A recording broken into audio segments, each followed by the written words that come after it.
Yo, yo, yo, yo. Welcome to another episode of Empire Jeff TV.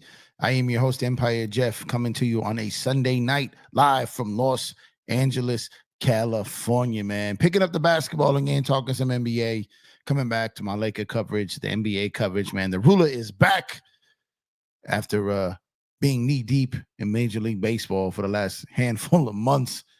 But, the people was asking, the people were reaching out. And we back, man. We back to talk some Lakers basketball. And tonight, this morning, Rob Pelinka and the Los Angeles Lakers broke the seal, y'all. They broke the seal, y'all. And for all the gentlemen in the chat, once you break the seal, you know what it is. You know what it is. They're not done. They're not done. Dorian Finney-Smith, two-way player extraordinaire, joins the Los Angeles Lakers for D'Lo, Maxwell Lewis. We get Shake Milton as well. I like this pickup, man. I really like this pickup. And we're going to dive deep into this. We're going to talk at extensive levels of this tonight. And this is exactly the type of player the Lakers need on this team. This is exactly what we've been needing from Vanderwall all year, but he's not available. And on the eve of LeBron James' birthday, they give LeBron and Lakers Nation a gift tonight. So once again, shout out Rob Pelinka, let Rob cook, man. And here's the thing. For all y'all that put stuff in your cart on Amazon or Best Buy or whatever it may be, you track prices, you put alerts on, you looking on a flight, you tracking a Google flight, right? Everyone looks at stuff and we're like, I want to go here, but I don't want to pay this number. I don't want to pay this. I want to pay that. I don't want to pay this. I want to pay that. And it's kind of what Rob has been doing. Like, I'm not giving up 2 firsts and Austin Reeves for DeJounte Murray. Nah. I'm not about to give up a first-round pick for Bruce Brown. Nah. I'm not about to do all this. I'm not about to give up an unprotected first-round pick for a guy we let walk in Dennis Schroeder. Nah.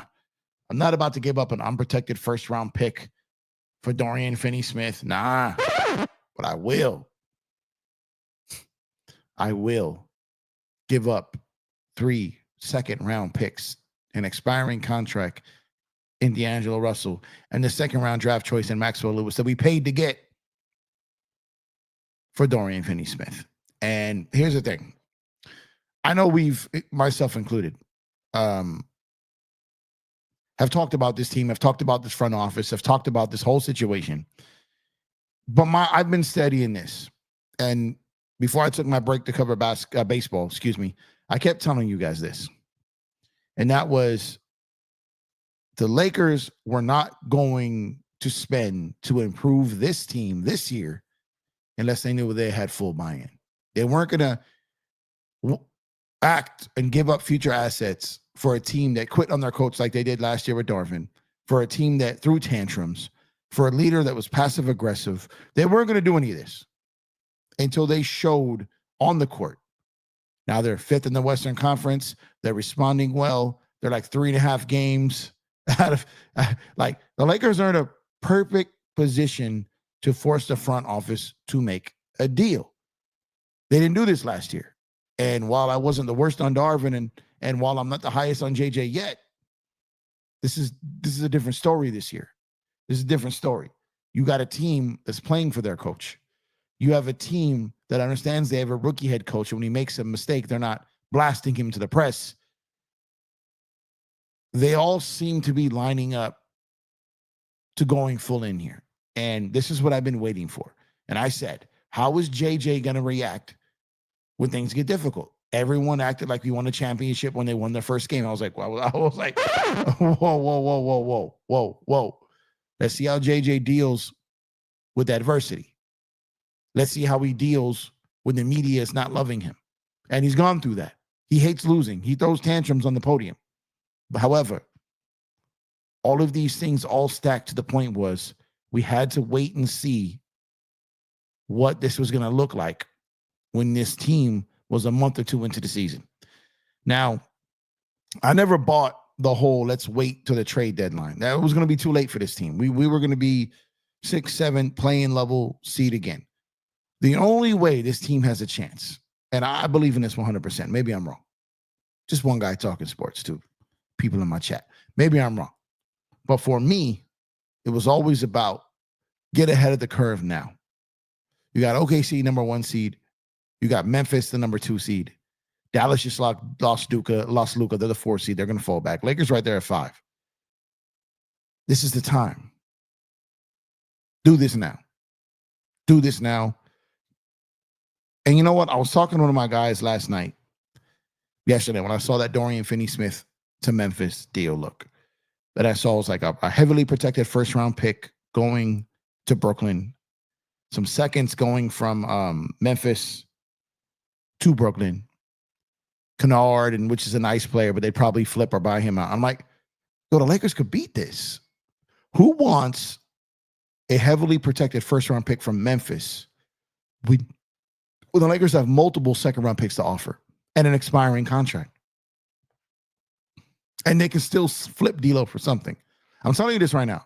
And I know I might be in the minority here, but D'Lo, there's going to be a competitive team that wants D'Lo coming off the bench or someone, a specialty shooter like that. I don't see D'Lo finishing the season in Brooklyn. I think D'Lo can go to a team and play well as their 5th or 6th best player, a dude coming off the bench. And I think he's going to give them something, but he was never going to be that guy here. Even if D'Lo goes somewhere and has an incredible turnaround, it wasn't going to happen here, right? So my thing is this. 3 second-round picks, D'Lo, Maxwell Lewis, Dorian Finney-Smith, and Shake Milton. I like Shake Milton. I do. I really like him. I think he can contribute in ways that people are kind of under the radar with. I think this is something that could really impact this team. And on another note, and the Lakers, like I said, they broke the seal, yo. They broke the seal. But the Lakers are not done. No. This is just the beginning, y'all. This is just the beginning. And they didn't go down this path to just do this deal. They didn't do that. And there's a couple of deals that are kind of out there, kind of potentially in play. And it's all about how many of those first round picks do the Lakers want to give up? Do they want to give up 29? Do they want to give up 31? They can't put any protection on 31 now because they traded those second round picks in 31. So if they give up 31, it has to be unprotected. And I keep hearing everyone talk about these 3 first round picks the Lakers can trade when they can only trade 2. They can trade 29 and they can trade 31. They cannot trade in back-to-back years because of the step-in rule. So when I'm sitting here, the Lakers have the 2029, the 2031. They can trade the 2026 after they make the pick, but they don't have a 2025 this year to trade at the draft. So their second-round picks, they have 2 more second-round picks this season that they could trade right now. And while they haven't done it yet, and like they waited out Dorian Finney-Smith's price to come down and snuck in at the last minute and stole him from Memphis, Jonas Valanciunas for Gabe Vincent and 2 second-round picks. I think the Lakers are looking to try to get out of that with 1 first-round pick. Sorry, second-round picks. The rumor is that it's Gabe and 2 seconds. I think the Lakers are waiting. I think the Lakers are waiting for them to come off one of those second-round picks and to get Valanciunas for Gabe and a second-round pick. And people initially was like, well, why would Washington sign Valanciunas and trade him just for Gabe Vincent? Well, you're getting Gabe, who's going to come off the books after next year, and you're getting a second-round pick. You're basically getting a free pick, right? And probably some cash involved and maybe something else. However, Gabe Vincent, I'm telling you, will also be able to be flipped. He will, from Washington. Like a veteran team will think, look, he's healthier now. He's played better on the Lakers. He'll probably play better on Washington for however long he's there until they move him again. You could probably flip him again for a second-round pick. And there's a couple of things I really, really, really dug deep on here. And Jonas is having a solid year, yo. He's having a solid year. And not mega minutes. He's not being played heavily. But when he does get played heavily, his per 36 is ridiculous. And just look up his numbers against Denver the last handful of seasons is all I'm going to tell you. And while he is not a game changer independently by himself, no, he's not. But you added Dorian Finney-Smith. And let me back up. We added Dorian Finney-Smith, right? And this is a big if. This is a big if. Capital I, capital F, exclamation, exclamation, exclamation. If Jared Vanderbilt ever gets healthy again this season and anywhere remotely resembles himself, yo, Vando at DFS on the perimeter. Still got Cam right now. He can play some defense. Now you have a starting lineup potentially that can work. If you've got AR, Max Christie, Jared Vanderbilt, LeBron James, Anthony Davis. Dorian Finney-Smith can guard multiple positions off the bench. Now you have what that Western Conference Finals lineup was defensively, but better. Then you move someone like a Gabe Vincent and some picks, and you get a Jonas Valanciunas for that big. Now we talking. Those are two moves. Then it comes down to, will the Lakers move Rui Hachimura? Will they move him? I'm not convinced they will. But if they were entertaining it, you can go other paths with that money. There are things you can do to get even further help. Because here's the thing. Ideally, you sent out 2 for 2 in the D'Lo trade. You saved yourself about $3 million. So now you're below the second apron by more money. You can sign another player now. If you can send Gabe Vincent and another player to Washington for Valanciunas and open up another roster spot, but now you just traded D'Lo, you just traded Vincent. If this happens, now you got to go another guard. And Los Angeles Laker fans' dream scenario, Mr. Lonnie Walker, could be bought out. Me personally, I'd take Markelle Fultz. Markelle Fultz is this guy that a lot of people haven't watched, haven't seen him hoop, haven't seen him play. He could play. I wouldn't be mad at Lonnie, but Markelle Fultz would be my choice. If you move D'Lo, which you did, if you move Gabe Vincent, which you probably might, go get Markelle Fultz. I like Lonnie Walker, but Lonnie Walker, I think, is loved for all the wrong reasons by Laker Nation. They're looking for that one game against the Warriors, right? Like, I like Lonnie. I'm not here to bash Lonnie, right? That's not what I'm here to do. I like him. He should be on an NBA roster right now. But I'm telling you, I like Markelle Fultz. So give me a point guard. If we traded our 2 point guards, look, Austin Reeves got busy last night with assists. He was dropping dimes left and right. But his ball handling skills are not ideal. In a playoff situation with a POA defender on him, he's going to cough that up. So give me someone like a Markelle Fultz. Give me a point guard. Give me a consensus number 1 pick at one point who got his mind messed up in Philly, but got it back together in Orlando and really is only a free agent because of the new CBA. I'm telling y'all right now, though. Markelle Fultz is better than a lot of y'all think he is. I'm telling y'all this right now. Go look at Markelle Fultz Orlando Magic highlights. He is better than y'all think he is. He really is. Markelle Fultz is better than you think. You're thinking of the narratives about him in Philly and his mental situation. I'll tell you this. Go watch the game against the Orlando Magic and the Lakers in 2020, right before the bubble, what he did to the Lakers. And then go right the other two last games against the Lakers.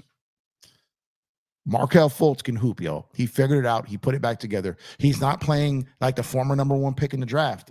He's not doing that. But he can give you more than D'Lo gave us. And in the playoffs, I think he can perform. That's just my opinion. That's just what I'm here. But I know that Dennis Smith Jr. has been a name that he's out here politicking, trying to get in there. But I wouldn't hate that. But I can't hold y'all, man. I can't lie.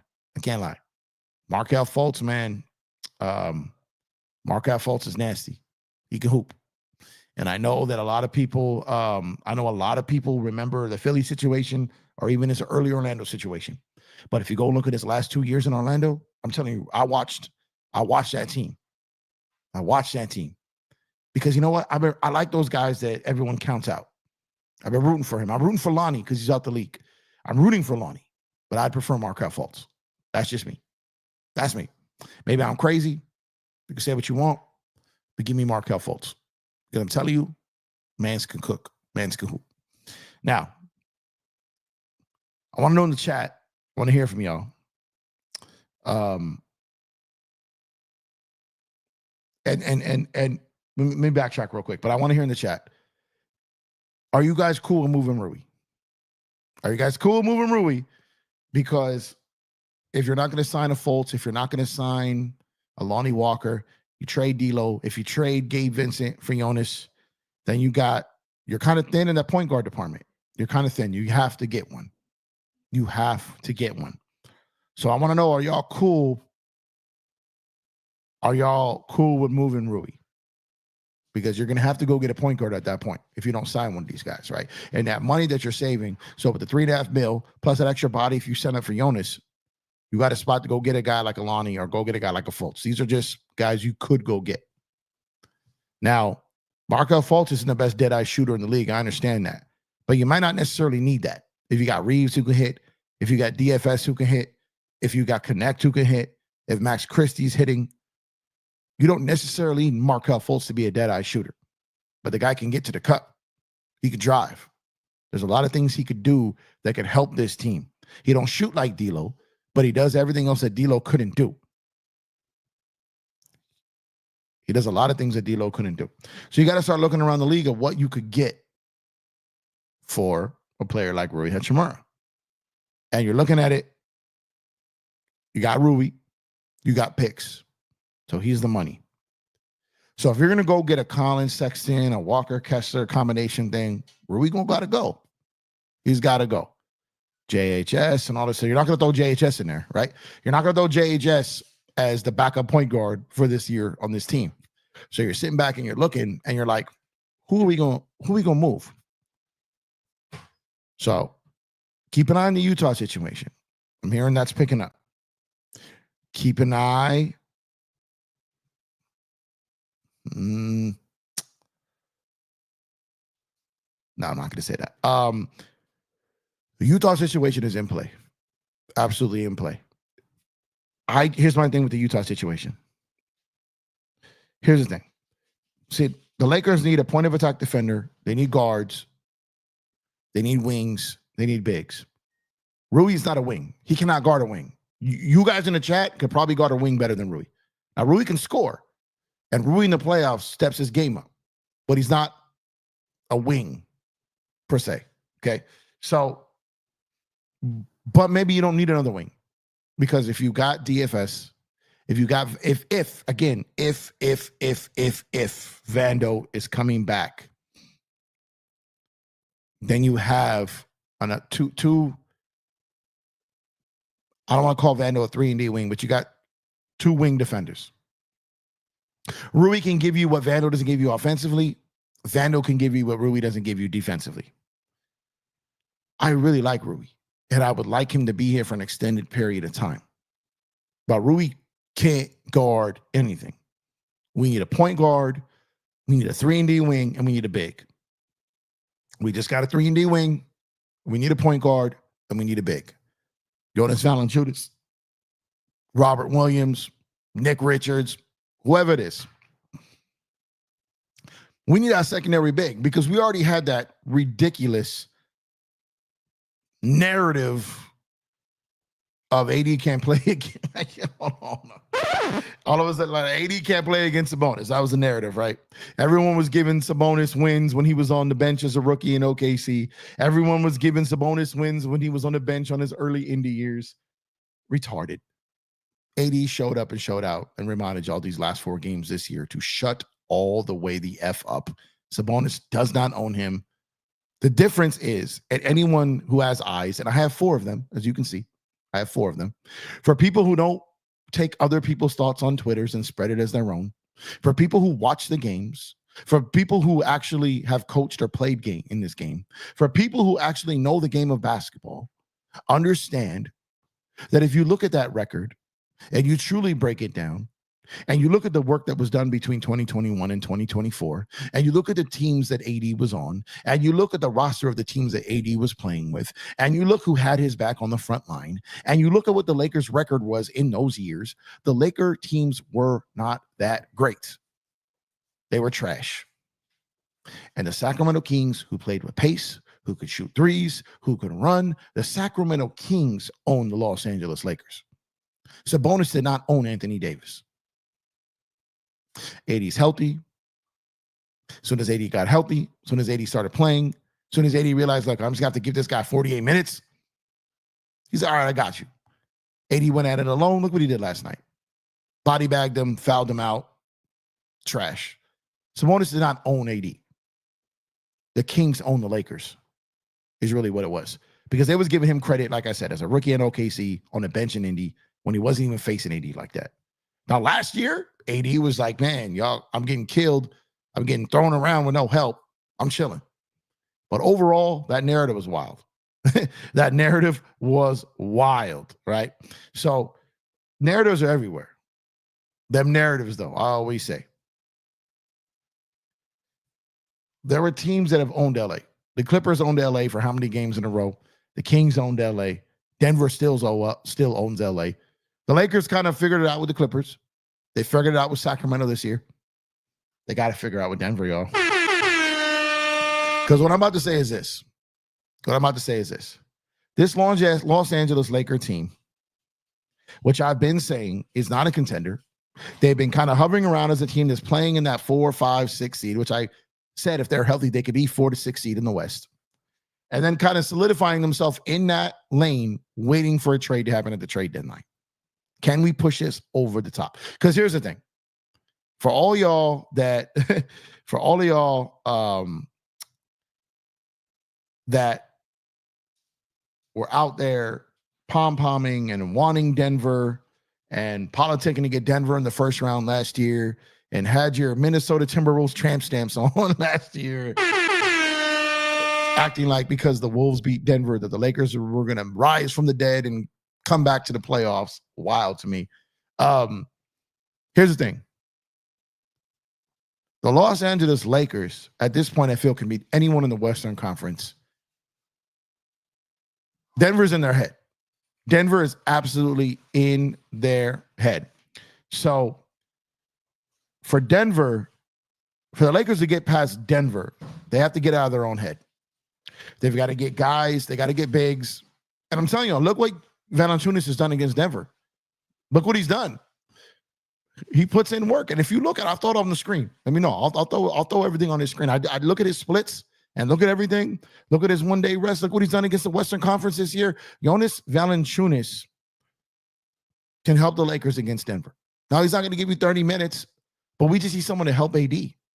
We don't need that high-flying other big. We have that in AD. We need a chest-to-chest bruising big. And Valanciunas, give me 15 minutes, dog. Give me 15 minutes, dog. That's all we need. That's all we need. 15 minutes from Jonas Valanciunas. We got DFS. Vando, get your ass back on this court. And Rob, go get us a point guard. And we in business, y'all. Because I'm here to tell you this right now. If the Lakers don't have to face Denver, sky's the limit, y'all. Sky's the limit. And I'm not even that high on this team. Like from a standpoint of roster and talent. But this year is just different. This year is different. If you look around the league, if you look how the game is played, last year was probably the weakest league I've ever seen in the NBA. Probably why the Celtics won it. I'm just saying. Weakest championship I've ever seen in my lifetime. And there's no reason why the Lakers can't advance far in a league like this, with a roster like this, as long as they add to this roster. If they add to this roster, this trade today, if you do a Sexton Kessler, if you get a Jonas Valanciunas, they could do both those trades, by the way. You could head in to the All-Star break with getting DFS, Jonas Valanciunas, Sexton, and Kessler. But you got to pay to play, y'all. You got to pay to play. And I know there's a lot of people on the internet doing shows off Twitter stories and this stuff, just repeating reports, not doing no deep dives, not breaking nothing down, right? And it's kind of the reason why I'm back, y'all. Got to give you that real, that substance, that non-narrative, some context. And you got to ask yourself this.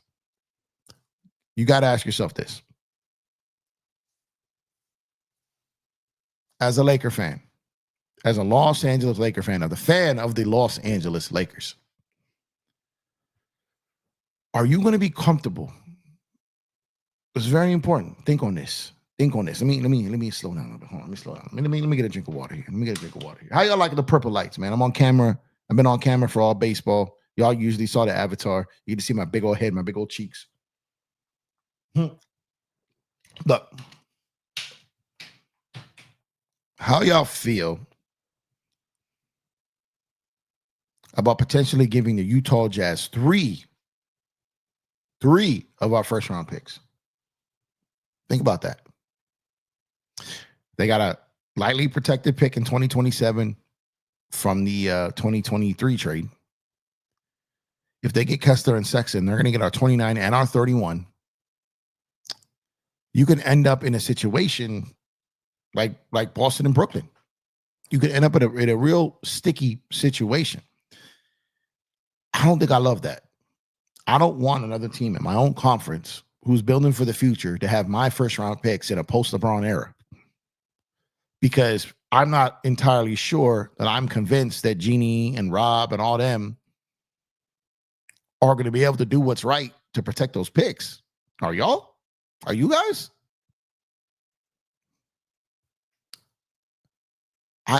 I don't think I'm with that. To me, it's a... So while I like Colin Sexton and while I like Walker Kessler, I don't want the Utah Jazz owning three, say it with me, chat, 3 of our first round picks through 2031. They own our draft future. Now, if Brown retires and you want to blow it up, you can flip AD for probably 3 or 4 picks. You can flip AR, Connect. You could probably go get 6, 7 picks by moving guys. Not all first, some protection. But what I'm saying is, if you blew it all the way the F up, you could probably go get a whole bunch of picks. What I'm saying, at some point, where do we worry about the team post LeBron and having assets to go save that team, to go help build that team, AD's team? How do we go build for that team if we give all of our resources to fix this team? So if you're going to go get guys who can help right now, if you're going to go get guys who can help for right now and later, then you got to think about that. Then you got to talk about that. But if you're going to make a move for someone of any value, then you're going to have to move Austin Reeves. Because you got Rui at 18 mil. You got to throw Rui's money in there. Plus, like, well, D'Lo's gone now. D'Lo was that guy who gave you a good bump of salary of 18 mil. You can add some on top of him and go get something. But he's gone. He's gone now. So even if you wanted to go get it like a De'Aaron Fox, it's going to have to be Rui, AR, Connect. Like, you're going to have to throw all this in there and picks to go get him.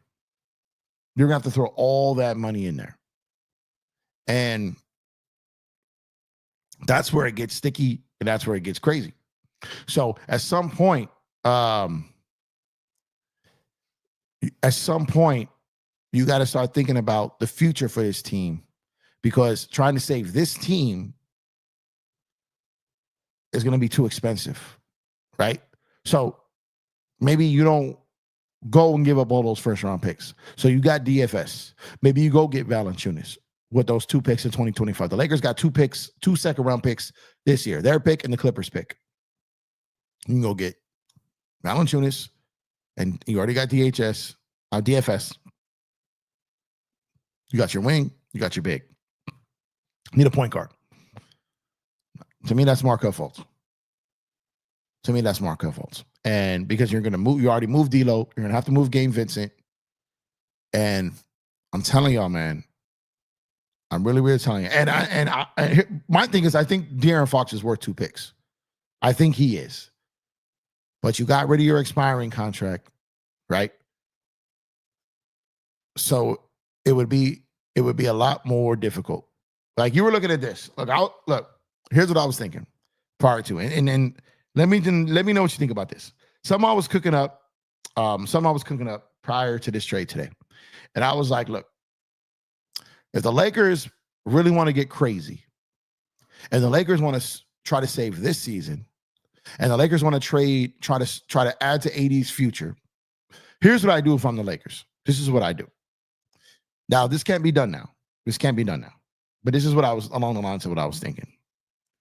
But here's the thing. If you're looking to try to get talent, you're going to have to give up guys you don't want to give up. And you're going to have to give up picks. You got to give to get in any real trade. And let me tell you what it would have took to get this done. And let me know what you guys think about it. I'm not going to tell you what side of the fence I'm on with this. I'm talking about the math. This is what this would have took to get this done. And here's the thing. I think the Kings would have done this. And here's what it was. Stay with me. Because here's what I think could have happened. It can't happen now, but hold on. The Lakers could have sent, and it's worked mathematically. The Lakers could have sent D'Angelo Russell, Rui Hachimura, Austin Reeves, Dalton Connect, 2029 unprotected first-round pick, 2031 unprotected pick, and a 2026 pick swap. That's a lot.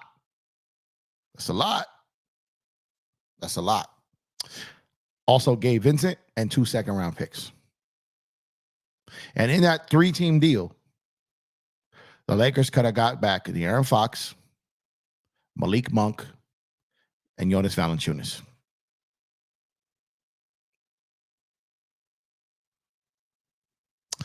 What do y'all think about that? It would have been D'Lo, Rui, Connect, Reeves, 29, 31 unprotected, Vincent, and 2 second-round picks, and you get De'Aaron Fox, Malik Monk, and Jonas Valanciunas. Let me know what y'all think about that. I'm sure the chat's going to be split. Can't do it now because D'Lo's gone. But that was something that probably could have been done. And you got Fox and AD in that pick and roll for now and later. You got Malik Monk. Here's the thing. That defensive backcourt would have been a struggle as well defensively. It would have been a struggle. But you got AD some help. If you get a Vando back, yada, yada. But let me know what y'all think about that. Because that, I expect the chat to be like completely divided by this. I expect that. But it's expensive. That is expensive. But you got to pay to get. Y'all got to pay to get. And me, I think that De'Aaron Fox alone is worth 2 unprotected first-round picks. I think he's worth 2 unprotected picks. Then you got to make the salary work. So that's kind of my take on that. It's expensive, though. I will understand why people think it's a lot, but you're getting Fox, who you know will stay, Monk, who signed essentially long-term, right? And you get Valanciunas. You get your backcourt, you get your big, and there you are. And you got the best fourth quarter player in the league in De'Aaron Fox. Now, De'Aaron Fox's usage would have been interrupted playing with LeBron James and Anthony Davis. We know this. We don't need De'Aaron Fox to be our best player, but we need a legitimate number three. And whether that's LeBron, whether that's AD, whatever it is, we need three legitimate scorers. And a player like De'Aaron Fox who can just flat out cook in the fourth quarter, can flat out cook in the fourth quarter. And you get Monk back. I don't know, y'all. That backcourt defensively would be a problem. That's a fact. However, that's a trade I would highly, highly consider. You're sending out 4 guys. You're getting back 3. You could then go get a Fultz or a Lonnie Walker on top of that. That was something that was in play. That was something that's in play. But I know a lot of people really, really love Austin Reeves. I like Austin Reeves. A lot of people really, really love Dalton Connect. I like Dalton Connect. I know a lot of people like I said, but here's the thing. You guys are the same people also complaining about where we are in the standings. You guys are the same people about us leaving the playoffs early. Y'all the same people complaining about where we are as a franchise. We need to start thinking about who can help us win now and who could help us win when LeBron James is gone. These are the type of moves. These are the type of moves we have to think about. Now, this deal can't happen because D'Lo's gone now. But I had a video ready to go on this. And then Teoscar Hernandez re-signed with the Dodgers. I waited a day, and then a trade happened. I'm like, come on, man. Come on, man. About to come back to basketball. Had this all worked out. Chef Jeff was cooking. And then that happened. I got distracted by the Dodgers because that's my top priority right now is covering them. And then I'm back on basketball, though. I'm back. I'm back. I'm back on basketball, y'all. So, but I've been buried in baseball, and that was going to be my comeback video. I had it ready. I could show you the thumbnail and everything. I had it ready to go. And then the Dodgers brought back Teo. I waited a day, and then the Lakers made a trade. So it got crazy. So appreciate y'all tuning in, man. Empire Jeff here on Empire Jeff TV, returning to basketball coverage. If you are people who joined because you found me recently covering baseball, I also covered the NBA and basketball too. This was my first kind of entry to the YouTube streets, was through basketball. Happy to see a lot of my basketball people back. Whole bunch of people in the building tonight. 140 people live on YouTube right now. 127 people live on Twitter X right now, man. Shout out to y'all. Drop a like on the video if you have not done so already. Subscribe to the video if you have not done so already. Become a member to the channel if you have not done so already. For less than the cost of lunch, you can become a member for an entire month. Great way to help support the channel. Member-only videos, member-only blogs, some giveaways. Just great way to help us out. We'd appreciate it. Another way to help us support the channel is to get your MLB, NBA, and NFL gear and more. We partnered with Fanatics. For those who've been watching my baseball coverage know this. For people who are coming back because of my NBA coverage, I've partnered with Fanatics, and you can use our link to get special discounts, and use our link to get discounts and purchases also help support the channel. So here's the thing. Your order experience does not change at all whatsoever. But when you order through Fanatics, through us, they hook us up because you ordered through us. And it's a great way to help support the channel. So NBA, NFL, memorabilia, whatever you want to order. If you're going through NBA, a lot of people don't know this. NBA.com, MLB.com, NFL.com. Even if you order through them, it's still coming from Fanatics, right? So if you order your sports gear, tap our link, support the channel, get your discounts. They partnered with us. Shout out to Fanatics for being a great partner during the holiday season, man. They hooked your boy all the way up. Shout out to them. Make sure to tap that link to do so. Search, I see you in here working heavy. Appreciate you, brother. Salute to you. Love you. And shout out to my sis, man. Shout out to my sis, Miss Angie B. Said, hello. Welcome back, my guy. Appreciate you, Miss Angie B. Hope you're doing well. I don't know what happened on my channel. My mods all got blown out. I'm not entirely sure. I know at some point search switched up to another setup, and I don't know what happened. But when I went and I added the new search, right, all my mods, I don't know what happened. But Angie, I put you back today, so I don't know if you're even still in here. But appreciate you. Love you, sis. Hope you were doing well. Hope you had a good holiday season with the family. I added you back, but Kurt and who's the other one? JSJ. They all got blown out for some reason. I don't know why. I didn't independently do it. I know at one point, because I was covering baseball, a lot of y'all weren't in here. So I said I hadn't seen my mods in a while, but I didn't actually physically remove you. And I know Search did it. So I think it was something when I switched up. But I don't know what happened, but I apologize. But I see you in here tonight. I re-added you here. Love you, sis. Hope you are doing well. And just appreciate y'all. And I've been talking here for about 45 minutes. I know I pride myself on being the guy who gets with everything in the chat. Obviously, I didn't do that tonight because it's my first time back. I got out here. I just spit fire. So I'm just going to shout out names because I see y'all in here, man. Shout out to Search, Angie, BC, Daniel Berry, Craig. I see y'all, man. Appreciate y'all, man. Let's Talk Podcast. Appreciate you, man. Appreciate everyone for tuning in here, man. Like I said, Miss Angie B, Kane Carter, Michael, everyone, Hot Stick Stepper. What's up, my brother? Appreciate you, man. Raw, appreciate you, bro. Lakers all day dope. What's going on, man? Everyone who's been Lakers in 5, salute, brother. Make sure to go subscribe. So Lakers in 5, my brother DJ, man. Appreciate you, brother. Hope you're driving safe tonight.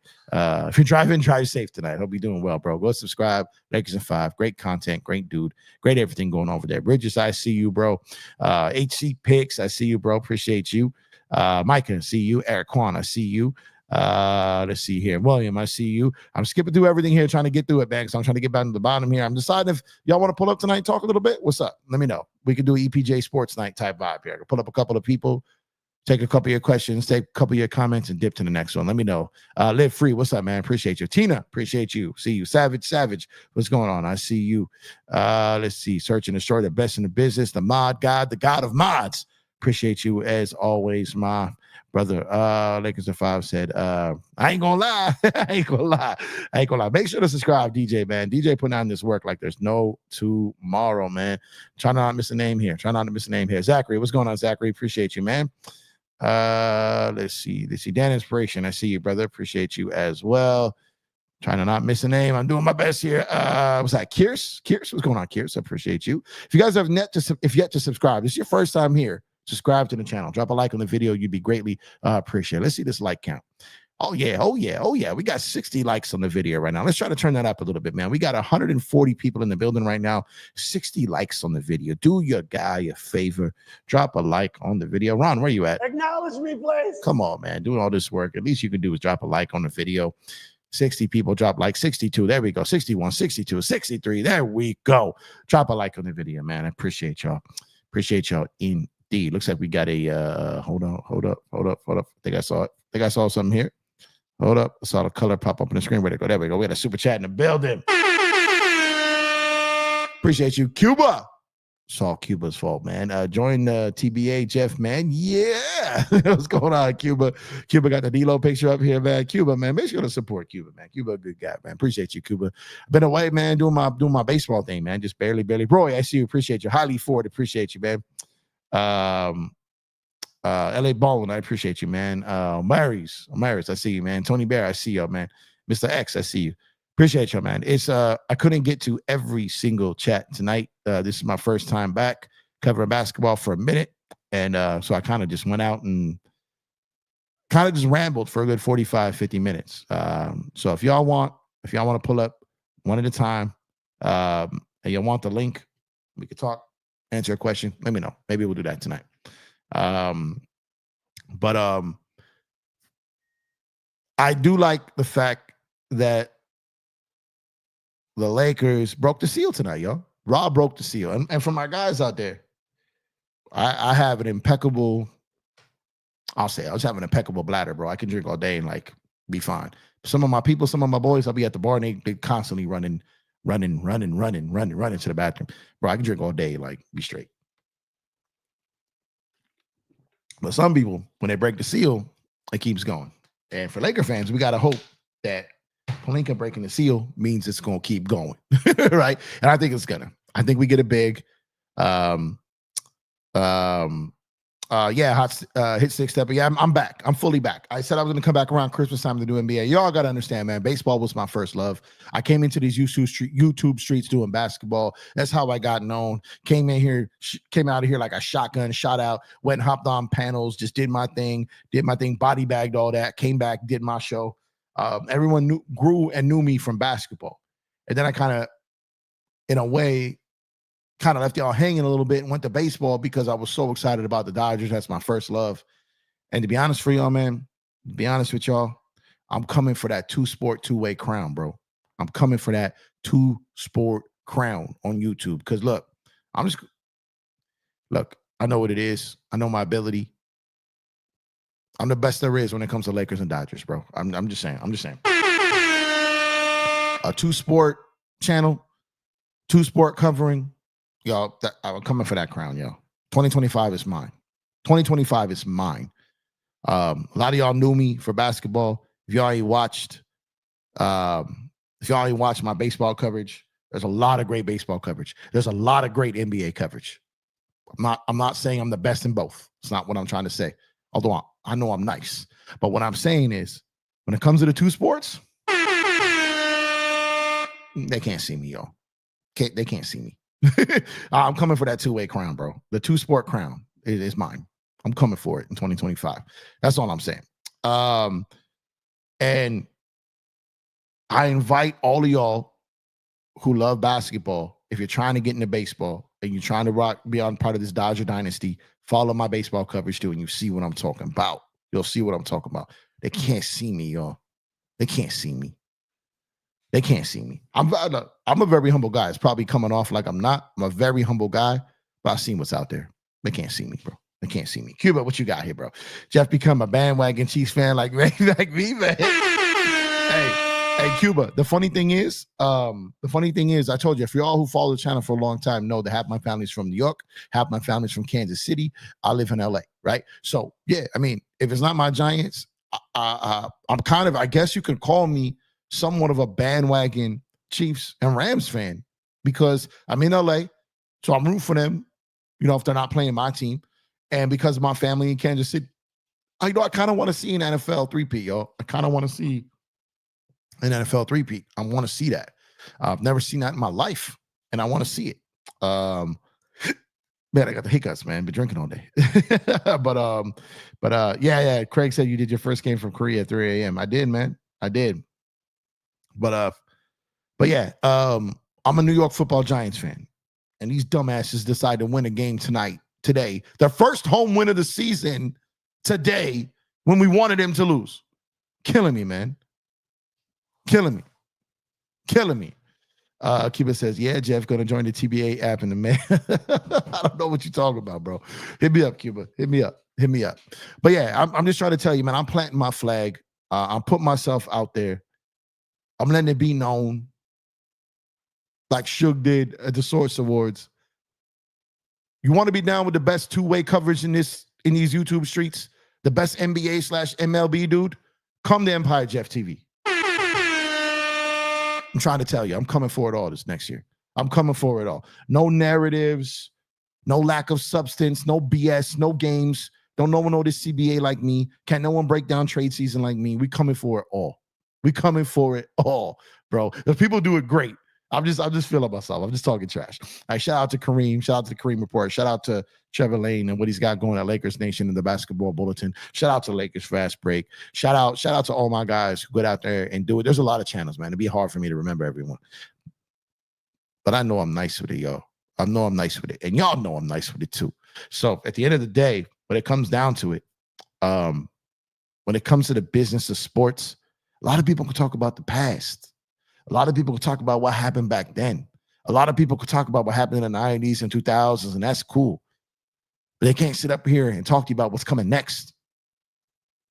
They can't break down the books.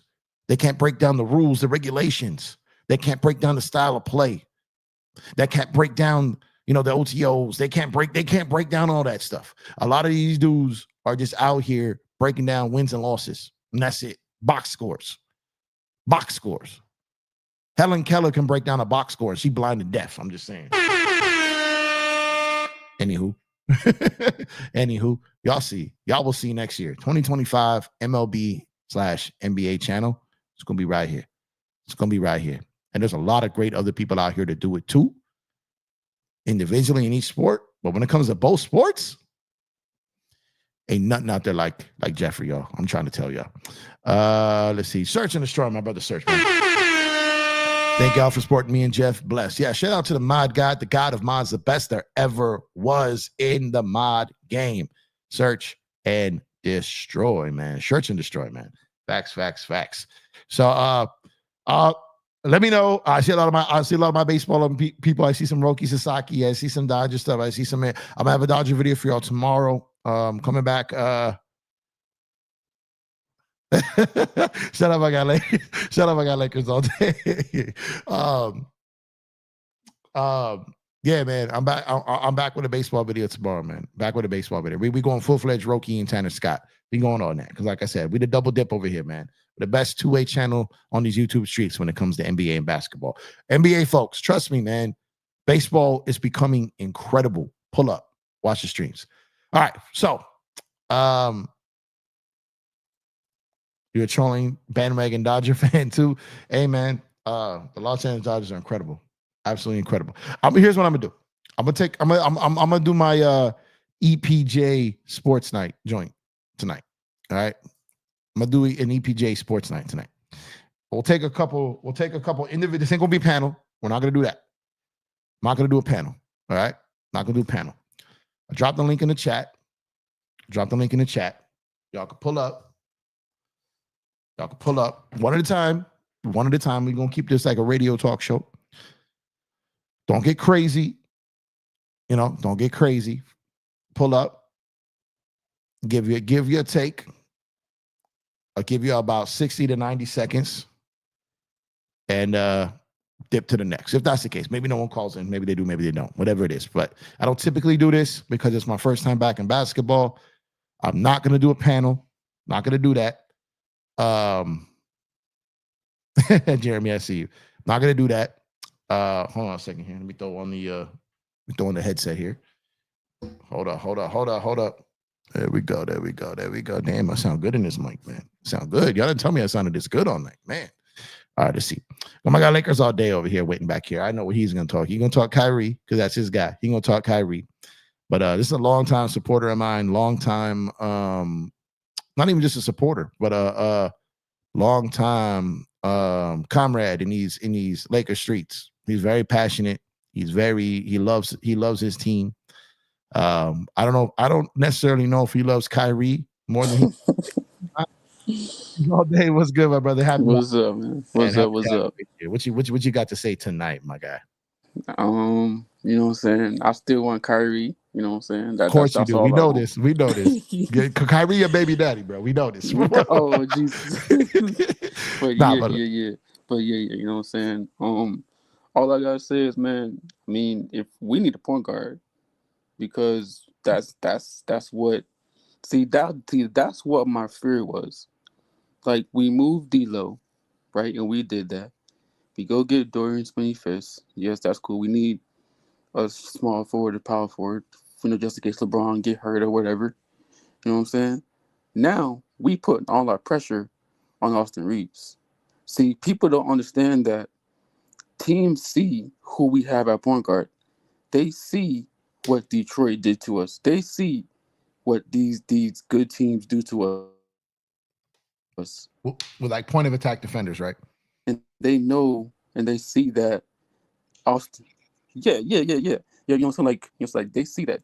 Oh, look, you know what I'm saying? We have low-key Austin Reeves. He's not really a point guard. He's more of a shooting guard. He's not really a point guard. Mm-hmm. You know what I'm saying? But now that's our problem. So now you have another person, and you're saying that you moved D'Lo because if he was that problem number one. Now you got another problem, and Austin Reeves being point guard. See, that's another problem. But people not looking at that. They just looking at the center position. Oh, you know what I'm saying? You need to help out AD. Nah, because now low key teams gonna have to teams are going after Austin Reeves now. So that means that he has his low key step his game up even more. So now it's gonna be a lot of pressure on him. And we're gonna see what he can do. Yeah, well, I don't think they're done, bro. To be honest with you, so I don't think that the Lakers are going down this path thinking that we're going to have Austin Reeves as our primary ball handler down the stretch and hopefully in the playoffs. I don't think that's going to be the case.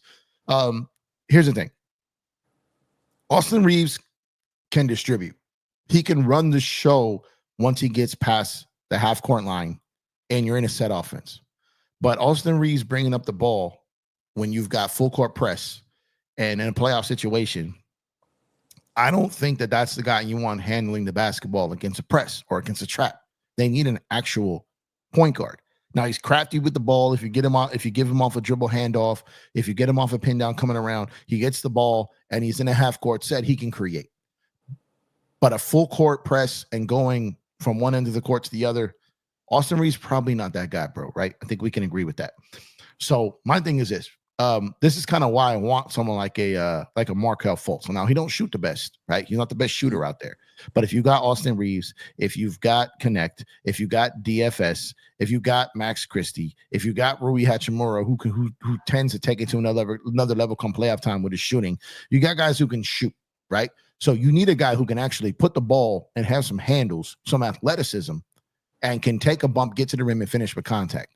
Now, Markelle Fultz can do that. We know Lonnie Walker can do that too, but Lonnie's not a point guard, right? Yeah. So if we trade D'Lo, which we did, and then if we move Gabe for Jonas Valanciunas, which may happen, now our 2 point guards off the bench are pretty much gone, right? And then your ball handlers now LeBron obviously can play point. LeBron can play point. If it's the end of the game, it's the fourth quarter, you give the ball to Bron. That's understandable.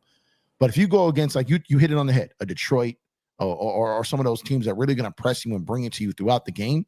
And you see a lot of these guys, a lot of these other teams, they see Austin Reeves and they just want to eat him. They want to eat him up defensively, right? Yeah. And that's first quarter, second quarter, a turnover. He had 6, 7 turnovers the other night, right? Yep. In that game, right? So those type of games can happen if you don't have a point guard. And you don't need a point guard that needs to go to get 20 to 25. If you got Bron, if you got AD, if you got AR, if you got Connect, if you got Rui, if you got these guys who can get you some buckets, you need someone, not necessarily Mike Conley, but you need someone who's Mike Conley-ish, right? Yep. Who can bring the ball up, run the show, let your stars cook. What do you think about Markelle Fultz in that scenario, in that role?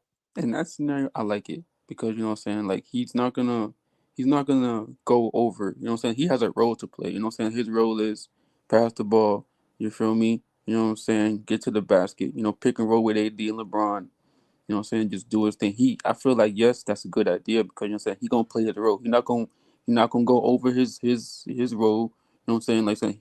He's not gonna do too much. He's still young, you know what I'm saying? I mean, shoot, in college, he was that dude, you know what I'm saying? Like he's low key not a number 1 pick for no reason. You feel me? He low key can get to the basket. He low key can dice you up and score a bucket on you. And people don't sort of see that because, you know what I'm saying, he's over there in Orlando, but he's still a basketball player at the end of the day. He still played point guard because I remember when he was getting drafted and it was him and somebody else they was trying to, you know what I'm saying, see who was going to get picked first. And it was him because he came out here and they low-key liked what they saw, and he was number 1 pick. I mean, it's not a bad move, you know what I'm saying? But we just need somebody that's going to help be our PG because we're going to have a problem if we don't get a PG. Yep. Facts. And look, for those who don't like Markelle Fultz, I invite you to go look at his last 3 seasons of play. Kid can hoop, bro. Kid can hoop. He's not a savior. He's not a guy. I'm just talking about from a perspective of if we trade D'Lo, which we did, if we trade Gabe Vincent, I see someone saying Brogdon in the chat. You're probably not going to do that. Like, if you're going to get Brogdon, you're going to have to move salary because you're going to have to get Brogdon and Jonas, right? Potentially in that deal. So my thing is you could go get a Jonas, you got a DFS, you can get someone like a Markelle Fultz essentially for free. Dre, I see you, brother. Salute, bro. You could get a Markelle Fultz for free. He's sitting out there. He's not playing nowhere. Lonnie Walker's not playing nowhere. I would prefer to go get our point guard, a guy that can distribute from the free agent pool right now versus trading. I would rather get the big and the wing from trade and then get the point guard from free agency. And I like Lonnie Walker, but I would rather have Markelle Fultz because he's more of a true point guard. And I'm telling y'all, and I see people saying Dennis Smith Jr., and I think that's a fair point. I think at this point, Dennis Smith Jr. is a guy who's had ups and downs. He's had some things go on. I see people mention Scottie Pippen Jr. and I get it, but Scottie Pippen Jr. wasn't going to play when we had Austin, when we had D'Lo, right? When we had Dennis Schroeder. Like, he wasn't going to play, right? And the only reason he ever even got minutes on Memphis is because our whole team was depleted. But if you're starting point guard, or if you got Scottie Pippen Jr. getting 25 to 27 minutes a game, you're not going to be a very good basketball team. It's not going to happen. And no, Fultz is not hurt right now. He's just not on a team right now. Just like Omar, you said, Bronny, you tripping, bro. And Alejandro, I see you, bro. Can you keep bringing up the Bruce Brown shit, right? Here's the thing about Bruce Brown. Like, my thing was Bruce Brown if you could flip D'Lo for him, because I felt like he could bring something to this team that D'Lo didn't. Now that D'Lo's gone, that ship has probably sailed, right? I really liked Bruce Brown as a fit on this team in the offseason. As the season progressed and we saw what this team was, it wasn't really ideal because we probably need a guy that could have scored or defended out there, right? So I like Bruce Brown. The Lakers have been linked to Bruce Brown for 2 years now. They've almost got him multiple times. That's a fact. I know that to be true. But that ship has definitely sailed.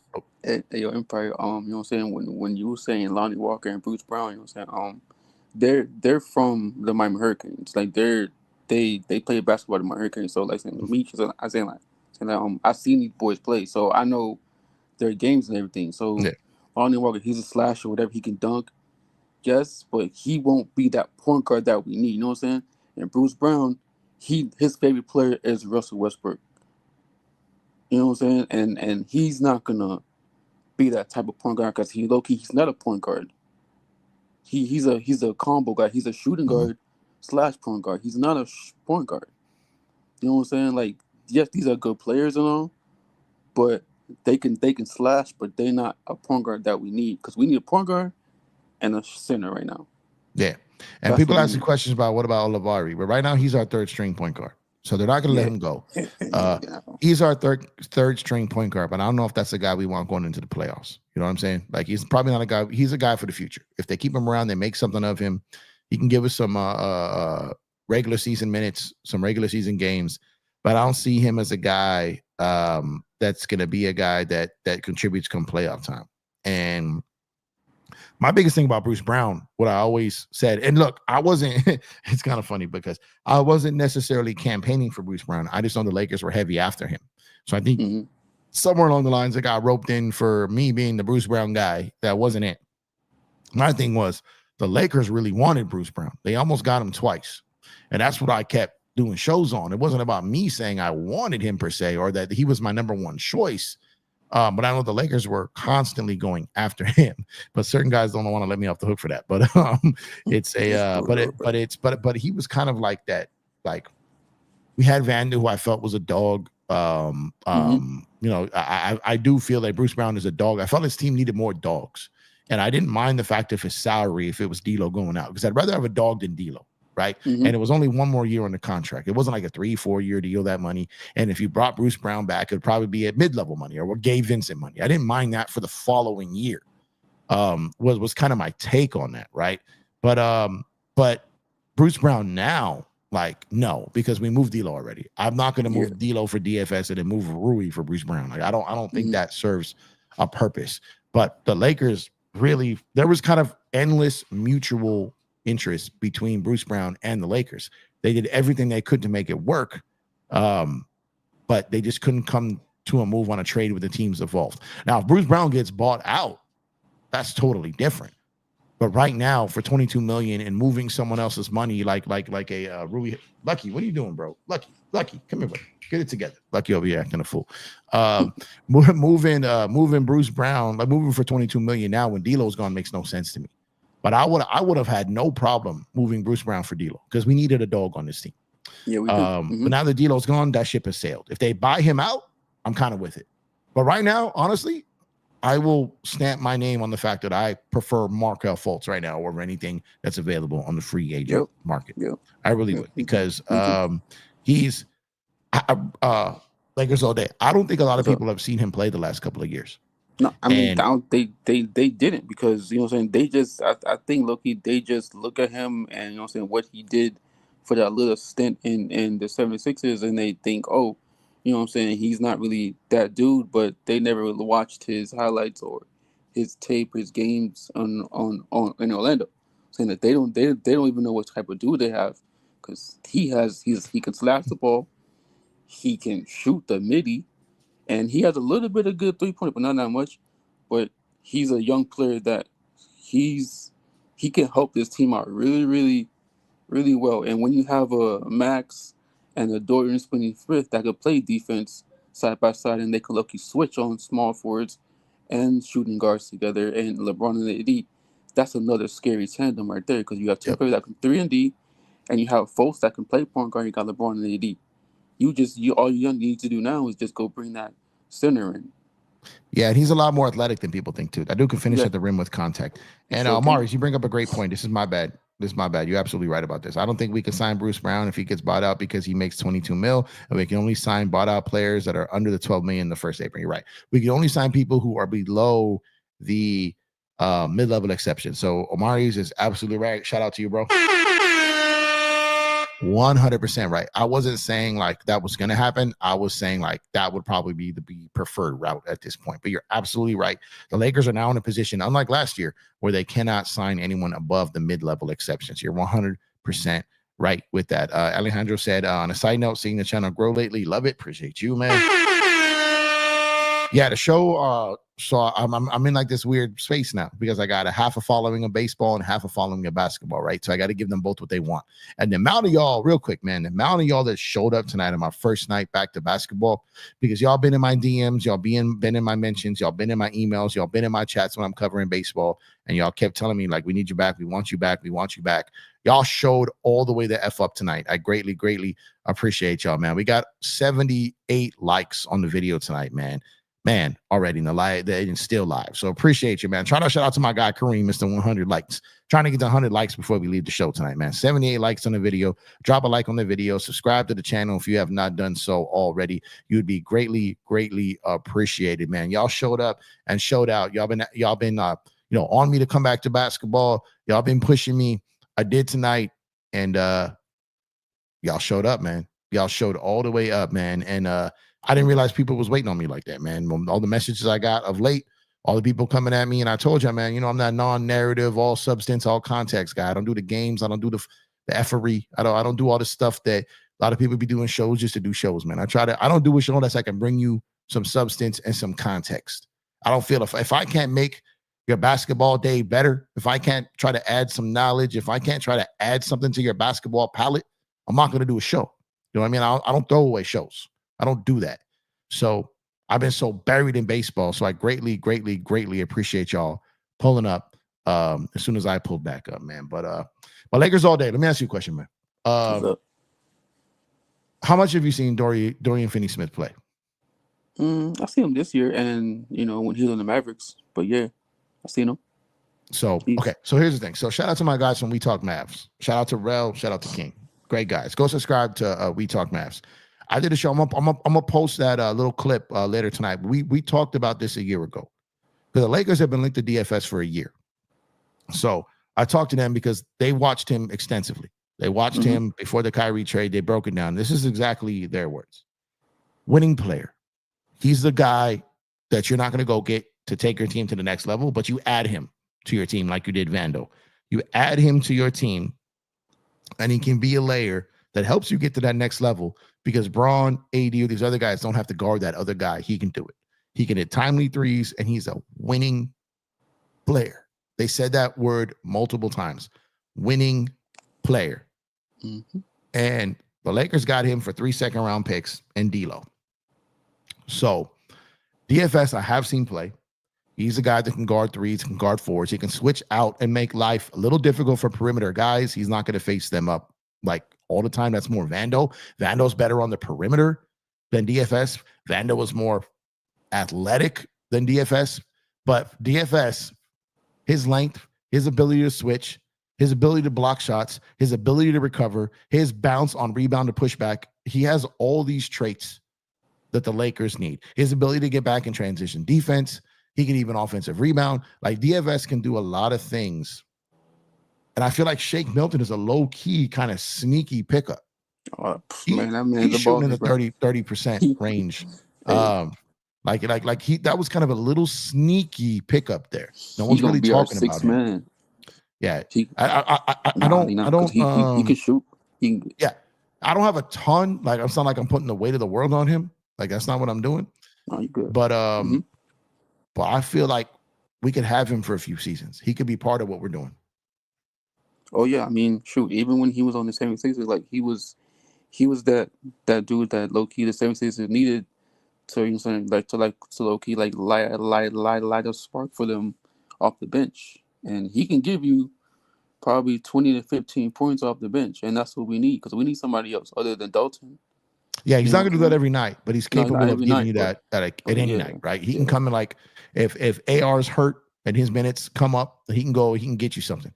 If Dalton Connect's not going to get some run, if they're going to give no Cam Reddish, like if Max Christie's hurt, you know, if they move Gabe Vincent, like this guy can go and get you stretches. And I think he's from Cali. If I'm not tripping, I don't know why my camera is looking like this light is pink when it's purple. What is going on here? But yeah, I like the fact that they got shaking this deal. I like the fact now that they got $3.5 million or so below the second apron, so they can go sign a mini deal. And then on top of that, if they trade someone like a Jackson Hayes, a Cam Reddish, or a Christian Wood out of there, that gets even further. They can go potentially get 2 other bodies, right? So let me ask you this: so Jackson Hayes, who had a decent start to this season, he kind of did. I don't think that's scalable. I don't think that's something that's going to go for a long period of time. But my thing is, Christian Wood is a name that I think is very, very interesting. I think he's the guy that we need to wait and see. My cram is tripping. Sorry. Hold on. There we go. Wait and see when he comes back, and what he brings to this team is what I want to see. Because if Christian Wood, you remember the start of last season, Lakers all day? Mm-hmm. You remember that Suns game when he was out there trapping KD at the top with AD, and KD couldn't do anything with it. He was throwing the ball away, couldn't shoot over him, was turning the ball over. Yep. Because Christian Wood was actually better for us defensively than offensively the first maybe 10 games of last year, and then he kind of fell apart. If we get that version of Christian Wood back, and we have AD, be great for us. And you go and you trade for Jonas Valanciunas. Now you got the bruising big, you got AD, and then you got the stretch big. You got all three. You got all three at that point. You got your 3-and-D wing. If Vandal comes back, you got another 3-and-D wing. All you need right now is a point guard. Yep. You need a point guard. Yep. And if the Lakers can finally figure that out, and like I said, whether it's a Markelle Fultz or whoever it is, look, LeBron James and Austin Reeves can play stretchers at point guard. They can absolutely do that. But there's points in the game where the team wants to press, and I don't want Austin Reeves with the ball in his hands while teams are pressing the ball. I don't want that. Yeah, because they're gonna listen, teams, they're gonna do that. And Loki, you might see it against the Cavaliers. You might not, but you might. You might see it, because they're gonna be like, oh look, Austin Reeves, let's go press him, full court press. And trust me, that's why I'm so like, I want the point guard so bad, because I know that, you know what I'm saying, like that's what, you know what I'm saying, we never had a great point guard. You know what I'm saying? We only had like D Fish and saying Lonzo for like a little bit, but we never had that dude that can really take this team far, because I feel like this NBA is a point guard league. And if you have a point guard that can a superstar, like a dude that can take over the team, you know what I'm saying, when like the others can't do it, that's gonna help you out in the long run. We really legitimately haven't had like a point guard since like Nick Van Exel. Like, Yeah. because it's always been about, we had a dominant two guard in Kobe, you had a dominant center in Shaq, you had bigs, you had all this stuff. So you couldn't really have the money to go get that type of point guard, right? And then LeBron playing point guard in 2020 is probably the best thing we've had since Magic. So outside of that, like, we're probably not going to have a point guard like that again, really, as long as we have Braun and AD. The money they make and what a legitimate point guard costs you these days, you're probably not going to get that point guard. So you got to find it on the margins. You got to find value. And that's where, like I said, a Markel Fultz could come into play. All of very like a Dennis Smith Jr., like those type of guys. Find someone on the margins that you could get, and that's kind of where you have to find those guys. And if not, if you don't find them, that could be the death to their season. But not just a guy to run the show. Here's the thing. You need guys who are going to be out there to guard a John Morant. You need a guy that's going to be able to guard a Jamal Murray. You need guys who are going to be able to guard these point guards in the West, SGA. You need guys, Luka Doncic and Kyrie Irving.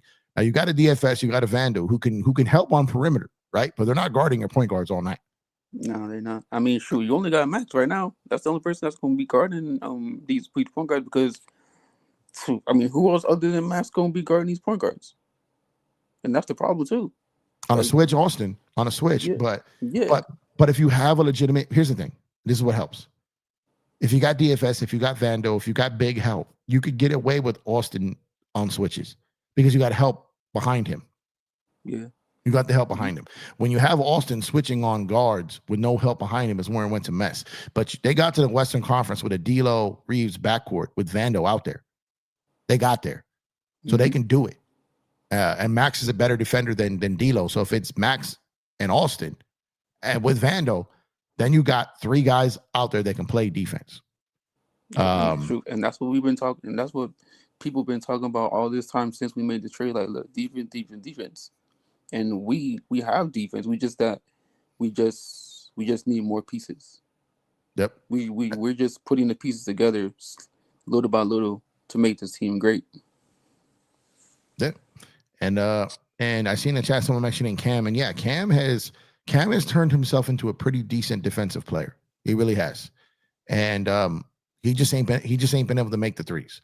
So he went from a guy who came into the league thinking he can make threes, who wasn't that great defensively, to a guy who can play defense but not make the three. So he's not a 3-and-D wing, he's just a D wing, right? And so if Cam's going to try to find minutes on the floor, and you got that problem with Vando, if he can't hit threes, Dorian Finney-Smith is hitting threes at a very high level this year, 43, 44%. Even if that comes down some, even if he drops as low as 38, 37%, you can live with that. But Vando's got to be able to do at least 33, 34% from three. And then Cam has got to be able to start hitting those. If not, those guys really aren't going to be able to find much space on the floor. But one thing I want to talk about is the Lakers front office real quick. And before I started going full-fledged coverage on baseball, I told y'all this in multiple videos. I said this Laker organization was not going to go all in on this team until this team went all in on themselves. This team was not going to give up picks. They weren't going to move key players. They weren't going to do nothing until this team showed that they were committed to this coach and to this team. Sitting here in the 5th seed, coming off freshly sweeping the Kings, having some good wins. I think JJ, LeBron, AD, the Lakers organization had a conversation. It was like, look, I don't know if we can win a chip, but I think we can have a 2023 run here. I think we could at least get to the Western Conference Finals if we get some help. And Lakers organization was sitting back waiting. Like, are you going to give up on this situation like you did last year with Darvin? Are you going to do that?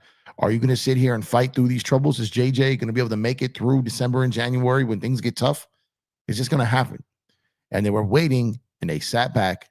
And not only that, but they were waiting for the price to fall on DFS. I don't like you call them DHS. DFS. And both things happened. His price dropped right at the time when the Lakers are ready to start making moves because they were convinced that this team was going to bring it. And that is pretty much exactly where we are now. And they're not done because, like I said, the Lakers broke this seal. I would expect another big Valanciunas, Richards, Williams, something along the lines of that. I would expect something like that. But then I would expect Lakers sending more players out than they're getting back to open up additional spots to go bring players back like Alani, like a Fultz, like whatever, like guys like that. Not guys above the mid-level, not buyout guys, but guys that didn't sign with the team because of the CBA. And I think that we can get guys like that. I don't think that JHS is going to – while I haven't fully given up on him as far as him having an NBA career. I haven't given up on him. I just don't think the Lakers are going to give him a shot this year. I don't think they're going to give him any type of real shot. You don't think so, do you? Nah. I mean, shoot. I mean, I feel like he should still be playing college. I feel like he should be playing college basketball because, I mean, you know what I'm saying? Like, as just a fan, right? You know what I'm saying? Looking at LeBron's son just averaging 6 points, you know what I'm saying? And then he over here trying to transfer. I mean, he transfers, and then he's saying like, you don't pick a team, like a college team to go to, and then you talking about you want your son to play with you, and then the Lakers do that.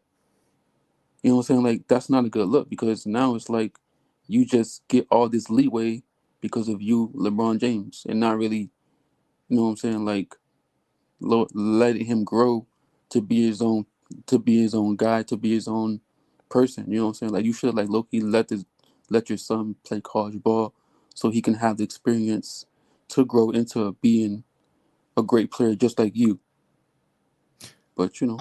I will say this. I say this when they drafted him, and a lot of people told me I was crazy. I go, but the Lakers drafted Bronny James for money. You know? Yep. And exactly. They made the amount of money they've made already off his jersey sales. You saw the number over $50 million. The Lakers did that for money. They gave him his portion, his cut of what he was going to bring to their team. That's all it really was. That was a business move. And when he starts playing every game in the G League and they start selling out and people start putting more money into their G League and they get a TV deal for their G League, which is crazy, people are going to be like, what just happened? But they're going to be like, oh, man, they knew what they were doing. The Lakers off the court when it comes to branding are top notch. No one in the league has seen them. The problem is how they build a roster on the NBA floor, right? But Bronny James was not taken for anything other than to help funnel in more money to the organization. And they got it right. They got it right because no other person they were going to pick at that slot in the second round was going to generate any money. They weren't going to. So at the end, nor were they going to play. So I don't hate on them for doing it because it's not my money. I'm not making the money, but I'm not going to knock the hustle. You know, they weren't going to get no one else in that position to come in and play, you know. So now they got a guy who's not playing, but it's going to generate money. You know what I mean? So I get why they did that. I get why they did that. But my thing is, like I said, but it's not gonna be Bronny. It's not gonna be JHS. If Gabe is gone, then that means there's no Gabe. That means there's no D'Lo. This other point guard is gonna have to come from somewhere else, and it's probably not gonna be a trade. And it can't be a buyout guy that's above a mid-level. So it's gonna most likely gonna have to come from like a Fultz or something like that. And like I said, I wouldn't mind it. But on that note, Empire, but like, so like, would you? Okay, look, I mean, because like I was on like some other YouTube channel, and you know we was talking, and I was like, I mean, me and him, we had an agreement. We was like, you know, what I'm saying, like maybe we should keep D'Lo, because you know, what I'm saying, like just in case we do move him, you know, what I'm saying, we wouldn't have to go back to go get a point guard. You know, what I'm saying, like we already have a point guard. You know, what I'm saying, like just move Austin and somebody else, so we don't have to turn back around and go get the point guard. But now we have to turn back around to go get a point guard and the center. You feel me? Just I don't know. That's just. But how have you felt about the way Austin's played lately? He been playing pretty. He been playing pretty good. You know, I like what he been doing. He just got to do it in the playoffs. That's all. Because that's all I want to see. I want to see if you can do it in the playoffs, then you good. But I just want to see him like get better and take a step further. He hasn't been terrible in the playoffs. Because I feel like D'Lo has been terrible in the playoffs. No, D'Lo, yeah. But I just want to see him do this in the playoffs. That's it. That's just me. Nah, I hear you. But I appreciate you tuning in, man. I appreciate you pulling up. I'm gonna go ahead and let you go now. I'm gonna go for a couple minutes. I'm gonna end this one. I appreciate you. But now that I'm back on basketball, get ready to pull up. Get ready. Let's talk some more. Now that I'm back covering basketball. But you got anything else you want to say before we get out of here? Yeah, man. Let's go Lakers, and I hope we win the championship. We all do, brother. We all do. Man. So I appreciate you, Lakers, all day. Have a good one. And I'm gonna start dropping the link more for people that I know. You know what I'm saying? Like that I come got you. up and talk and do some call-ins. I'm open up a little bit more. I'm not really gonna do panels. I like them one-on-one, and we'll go from there. All right. I got you. So appreciate you for tuning in. Have a good rest of your night. Happy holidays, brother. You Appreciate too. your continued and forever support, man. I appreciate you. And no problem, man. Have a good one. You too. Peace. So that was Lakers all day. Dope. Very, very passionate Laker fan. Very, very passionate Kyrie Irving fan. And a very good semi co-host with me tonight, man. He pulled up, he held it down for a good, I don't want to say about 30 minutes with me here. So shout out to him. He did great work tonight. Had some great opinions, great comments. For those who make the rounds around the YouTube community, you've heard him before. He's been on panels for a long time, and he's really, really grown as an NBA mind. You know what I mean? As far as him, talking, breaking down, giving his personal feelings, like he gives a lot to the NBA as far as paying attention to it and talking about it. He cares deeply about it.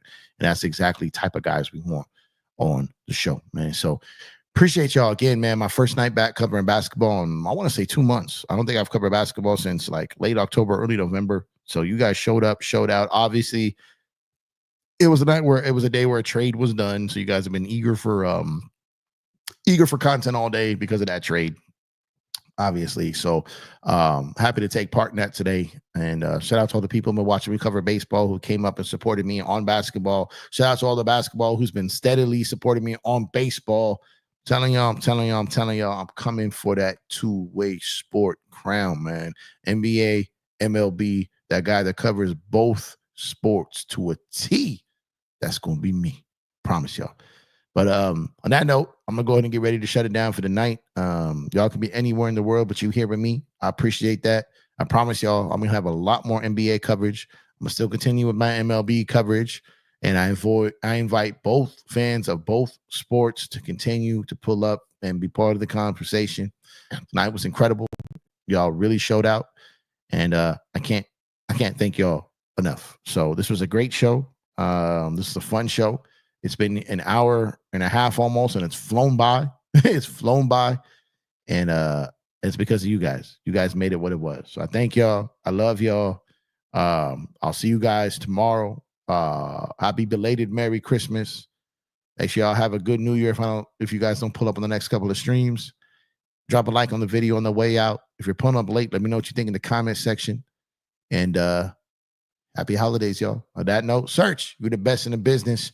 Shout out to Cuba and everyone for their super chats. And again, Search is the mob god, the god of mods, the best in the absolute business, man. And he's here with me. Y'all here with me. Appreciate y'all. Love y'all. Peace. Catch y'all on the next one, man.